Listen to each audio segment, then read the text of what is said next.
God created us to fellowship, Mm-hmm. and the same is true for homeschooling. You can homeschool in a closet, but you're definitely going to burn out. Hey everyone, this is Yvette Hampton. Welcome back to the Schoolhouse Rocked podcast. I am back today with my new friend, Carrie De Francisco, and we are talking about all kinds of things, but we're talking about simplifying our homeschool. And this is something, again, that so many of us just need the encouragement and we need the resources to just simplify stuff. It doesn't have to be complicated. It does not have to overwhelm you. Don't go into this school year already overwhelmed before you even get started. Go into it relaxed and prepared so that you and your kids can have a great year building relationships with one another. And so Carrie has graduated her 2 kids already. She's been through it. She talked in episode 1 on Monday about how, they changed their way of homeschooling from when they first started homeschooling to the very end. And both of her kids, they made it to college. Guess what? They did that. And the Lord used her obedience to get her kids all the way through school. And now he is growing them into what he's created them to be. And that's exciting. And so I'm glad to have her here this week to encourage us. Before we get back into our conversation though, I want to thank our sponsor, CTC Math. If you guys are looking for a great online math curriculum, go to ctcmath.com. Try them out for free. You will not be disappointed. If you are disappointed, well, maybe try a different one, but I don't think you're going to be disappointed. So give them a try, ctcmath.com. Carrie, welcome back to the podcast. I am glad to have you back. Thanks for having me back. Yeah. So you mentioned that you have authored a book because that's what a lot of people do when they've been through something, whether it's homeschooling or parenting or marriage, when they've gotten kind of to the other side where they've figured out some things. Oftentimes, the Lord will use those things to teach other people. And so I love it when people author books. It's kind of funny when people will author something and, they're like a year into their parenting and they're like, let me tell you how to parent. Like, don't write a homeschooling book a year into homeschooling until you've got a couple years under your belt and figured out a few things. But you have several years under your belt. You've graduated your kids. And so you've written this book, and the book is called Just Breathe and Take a Sip of Coffee, Homeschool in Step with God. Yep, that is correct. Yep. Love it. So in the book, you talk about simplifying, and you have an acronym that you use in there to simplify. So let's go through that acronym. Take us through it and what you mean by simplify. Yeah. So I told you earlier on Monday that I'm a very type A, gotta have lists, right? And I also am a writing teacher. And so I love alliteration and I love mnemonics and things like that. Yep. So my brain, I couldn't truly simplify and do the things I wanted to do. And so I came up with like an acronym for me to help me remind me when I was planning. And so the Simplify acronym, the S stands for start with the end in mind. The I stands for invite others along on the journey. M is Mark Twain's motto, which is don't let school get in the way of your education. The next one, P, is put home back into homeschooling. And L is my favorite. Less is more. And that was a lesson I had to learn the hard way as I was homeschooling. I stands for ignite their passions. And F stands for being flexible and fun. I have a hard time with flexibility, but I am pretty good at the fun part. And then Y was the hardest one for me. And that one stands for your ultimate job description. Love it. All right, let's break it apart. So let's start with S. Okay. So start with the end in mind. Yogi Berra once said, the great baseball coach, that if you don't know where you're going, you'll definitely end up someplace else. And so when you start homeschooling, really the first thing you need to do is to have the end in mind. Yeah. So where is it that you want your kids to be? What kind of people do you want them to be? What is it that you feel like is the whole reason you're homeschooling, right? So why are you doing this in the first place? And so, the Lord tells us that our quiver is full. And so I like to think of the kids as arrows, and our time at home is us stretching and stretching and stretching. But we need to have a target, right? So on that launch day, when they graduate and, they go off into the world, we want them to hit the mark. Yeah. but we need to know what that mark is. And so one of the first things to do is to really just start with the end in mind, whether you're just starting high school, where is it that your kids want to be in 4 years when they graduate, or even when they're in kindergarten? Where is it that you want them to be and to know and to learn by the time they leave? And then when you have that idea, then your planning just falls into place. Yeah. Because you're not going to do a certain math curriculum or a certain writing curriculum or a certain class if it doesn't really fit in with your ultimate goals right. for this homeschooling journey. Yeah. So that's what the S stands for. I love that as a reminder, because I just recently was messaging with a friend, and she was talking about decision making and how she has a really hard time making decisions. And it's funny because as you're talking about that, I'm thinking that's why we need to know where we're going, because it is really hard to make decisions if we have no idea where our goal is. And we've talked about this lots of times, but it's like using your GPS. I mean, you've got to put your end destination in your GPS to know where you're going, instead of just randomly driving on all sorts of different roads, hoping that you're going to end up somewhere amazing. You're going to end up nowhere. You have to have that destination in order to plan where you're going. So I love it. Okay.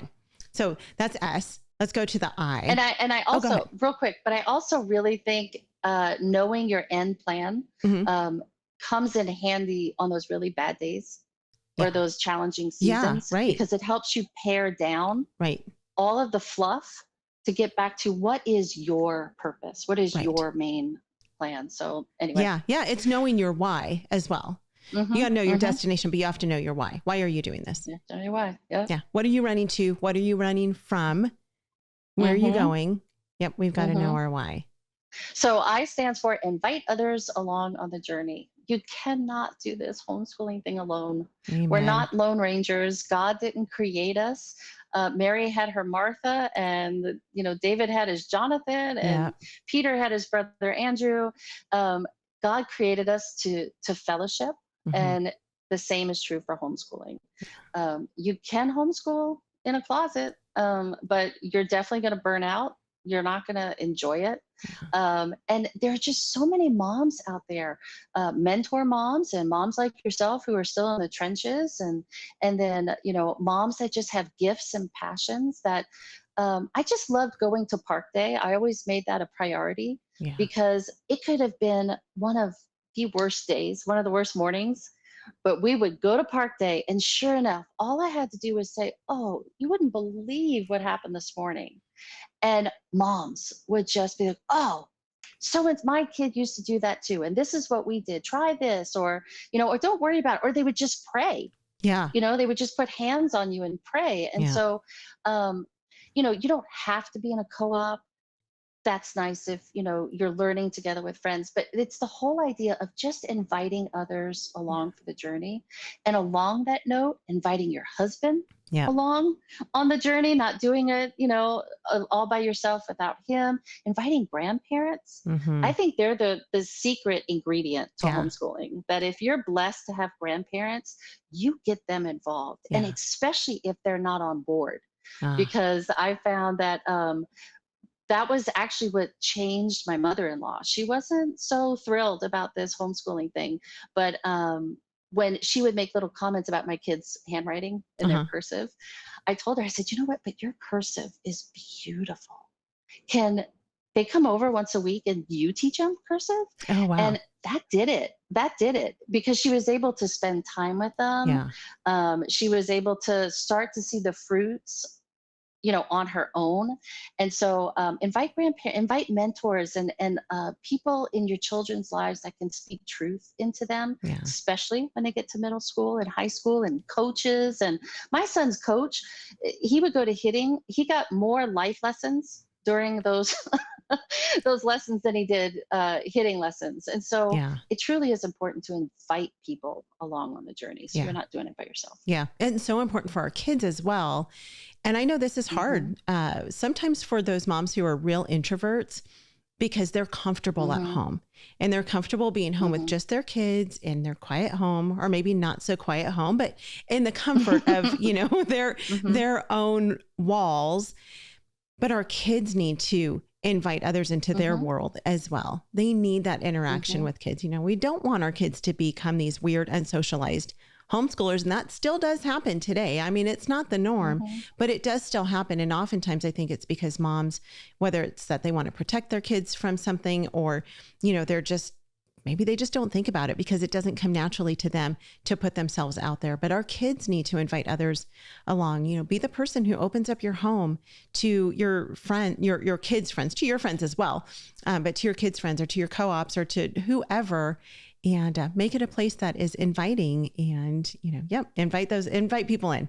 It's hard for some to do. It's easy for some to do, but it's necessary. And you talked earlier about relationship with our kids and how that really plays into our homeschooling, but we really do need relationships with one another, because we sharpen each other, we build each other up, and it's an important part of the homeschool journey. So I love that one. I love it. Okay. Include others. Let's go to M, SIM. So we've got start with the end in mind, include others. And then M, I love Mark Twain. I'm from the South. I'm from New Orleans. And so his quote, "Never let schooling get in the way of your education," was actually our homeschooling motto. Oh, love it. And so I had that printed up on our wall. I had it in my lesson plan book. I say that loosely. Okay? Yeah. But it was a constant reminder that there's so much more to education than the formal school time. Yeah.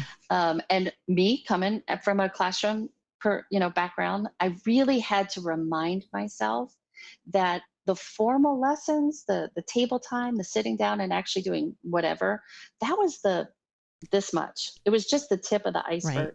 That the rest of our lifestyle was actually their education. So when they were cooking with me, and the gardening with my husband, or going out with friends, or whatever, my kids were big into musical theater. All of that is part of their education. Yeah. And so it's real important we keep reminding ourselves that you can sit there and do 8 hours of school all day if you want, but really after 2 hours, depending on their age, nothing you're saying it's like Charlie Brown's teacher, wah, wah, wah, wah, wah, it's coming out. so really, yes, do your basics, do some of your academics, but the true education is outside the classroom, it's outside the home, or it's outside the box. Yeah. The curriculum box. Yep. Love it. All right, you guys, are you hearing this? This is coming from a veteran homeschool mom whose kids are in college and who used to teach in the classroom. So she knows what she's talking about. We've got to listen to this. Let's take a break. We'll be right back. What we do at IEW is break through the noise of the grammar and the writing prompts, and we say, this is what you do, step by step. And I've witnessed it over and over again, both watching Andrew teach and hearing from parents, this is the best writing program. We've made it so easy and made it really affordable. So any mom can teach writing to their children using our course, and we guarantee it. To try 3 weeks of free lessons, visit IEW.com. We are back with Carrie. All right, so we've talked, we're giving the simplify acronym. We're breaking up what it means to simplify your homeschooling. So the S is start with the end in mind. I is include others. M is Mark Twain. We are on P. Yes, P was also a reminder for me to put the home back into homeschooling. Love it. And what I mean by that is I knew I had a problem when I was packing up the kids in the car and all of our stuff, and we were getting ready to go off on another field trip, I think it was. And our next door neighbor, who, by the way, was one of those mentors that we invited in, he looked at me and he said, "I thought you homeschool because you are never home. Where are you going now?"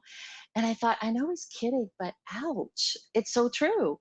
And so there was this season, especially the season that I was most stressed, where we were gone more than we were home.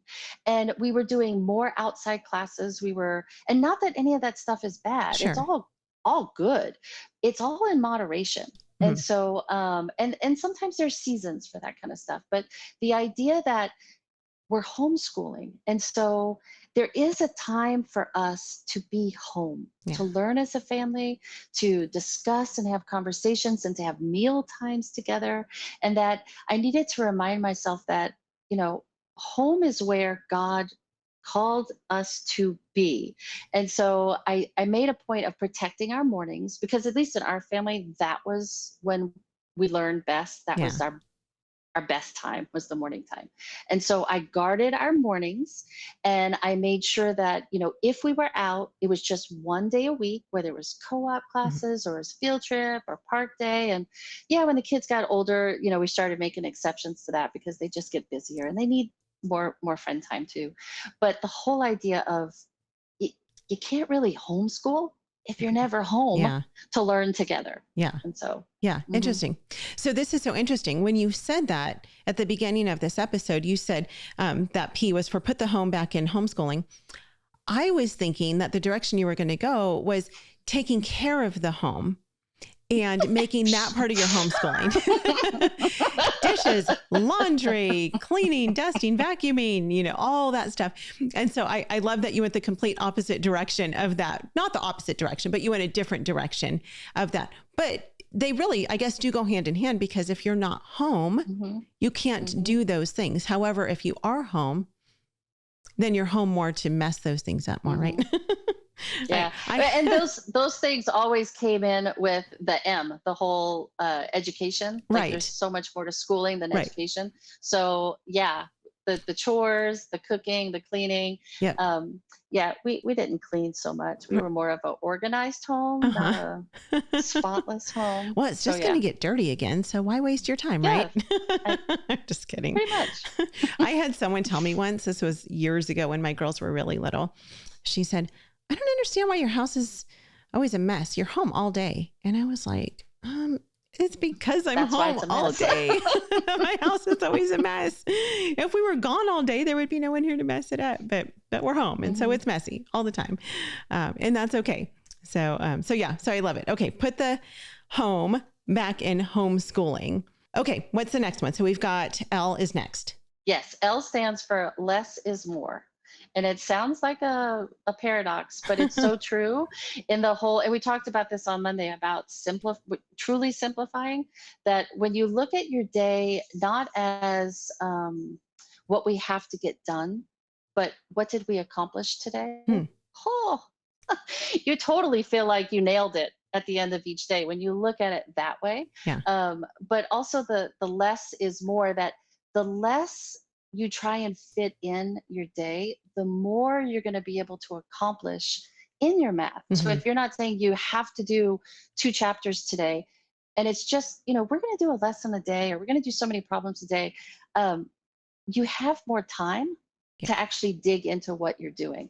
And so, and that's why I only really focused on Bible, math, reading, and we read aloud and did a lot of that stuff, because the less I planned, I really could just breathe. You really do feel like you have more time, you have more wiggle room to get more stuff done. And then God's more in control, because, things come up and you're like, oh, no, we do have time. Let's go and do that. Or so-and-so needs a meal. They just had a baby. We can do this. We got time. Instead of always feeling like we're behind, we can't do that. So this is interesting, because you mentioned that you're type A, you like lists, you like organization. So was this hard for you? I mean, were you the type that I would imagine that with that personality, you would want to start every day with your very specific checklist. And I'm assuming you started that way, but then eventually you got to the point where you're like, okay, let's just look at what we got done today, which is what you're saying. Yeah.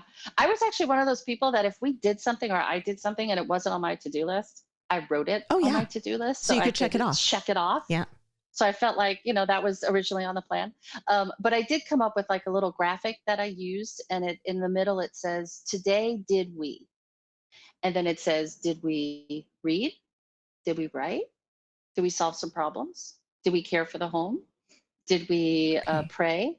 And so it's like 7 or 8 things that I would just look at it at the end of each day, or when I was planning at the beginning of the day, and ask myself, today, do we have opportunities to read a little bit together, write a little bit, solve some problems.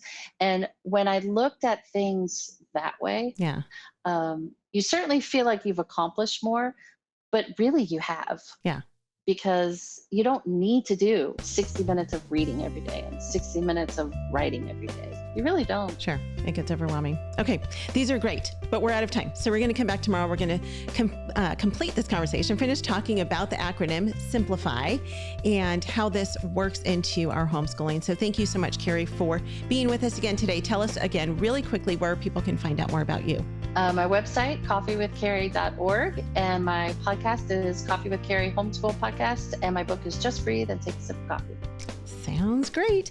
If you guys have not yet left a review for the Schoolhouse Rocked podcast, please do that. Go to iTunes, leave a review for the podcast if it's a blessing to you so that people can hear about it. I mean, the more reviews we have, the more people will hear about it when they search homeschool podcasts. And so we are so grateful for those of you who have left reviews in the past and continue to do that. Thank you so much for being with us. We'll be back with you tomorrow. See you then. Bye.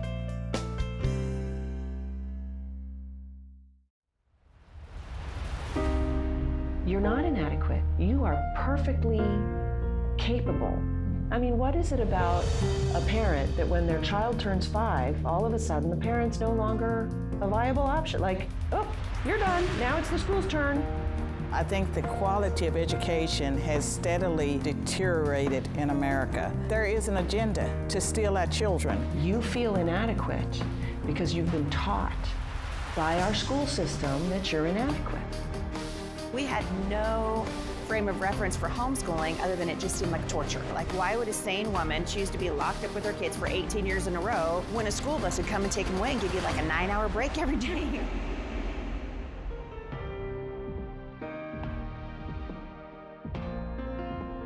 No one knows your child better than you do, and no one loves your child more than you do.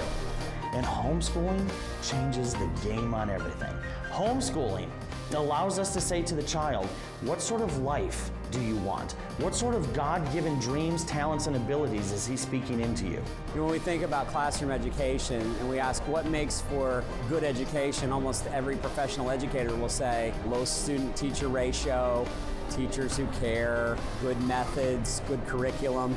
Well, in homeschooling, you get the best of all of those things. What we discovered is that it's very efficient to homeschool. You have the person who knows the student the best.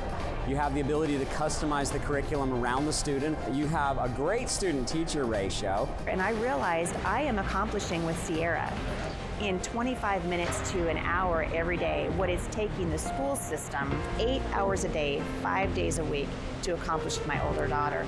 I loved watching the light bulb come on and watching her want to sit down and read with me. And I loved spending time with her. There are just so many benefits, including being able to have a relationship with your own children. Continue doing what you're doing. Don't give up, because I do believe that homeschool moms are America's greatest heroes.